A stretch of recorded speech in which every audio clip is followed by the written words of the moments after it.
a mystery paddler from France, has stunned border officials after crossing into Russia from Estonia on a paddleboard. Yes, a paddleboard.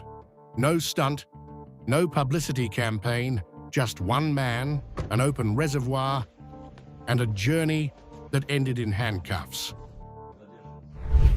Russian authorities say the unidentified man was detained by border guards after he crossed the Narva reservoir, a calm but tightly monitored stretch of water that separates NATO member Estonia from Russia's Leningrad region.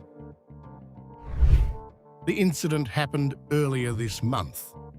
Federal Security Service, FSB agents, spotted the man paddling toward Russian shores and swiftly detained him. He was then brought before a local court in the Leningrad region, where a judge ordered him held for 2 months, pending investigation. In court, the man reportedly said he wanted to start a new life in Russia. But there's more to the story. Officials revealed he also mentioned a history of psychiatric treatment, raising questions about his mental state and motives. This bizarre crossing comes at a time of rising tension along Russia's western borders.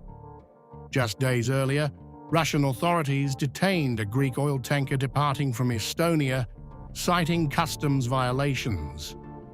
Western observers say such incidents reflect growing friction in the Baltic region as NATO and Russian forces remain on high alert. In that charged environment, the image of a lone man crossing one of Europe's most sensitive borders on a paddleboard feels surreal, but perhaps also symbolic. Was it a cry for help, a protest, or a desperate escape? The story leaves us with more questions than answers. What compels someone to abandon everything and paddle into the unknown, toward a country facing isolation and sanctions? As the investigation unfolds, more details about the man's background, his motives, and how he managed to cross one of Europe's most sensitive borders may come to light. Russian authorities have not disclosed his identity or what charges he may ultimately face. But officials say the case is far from closed.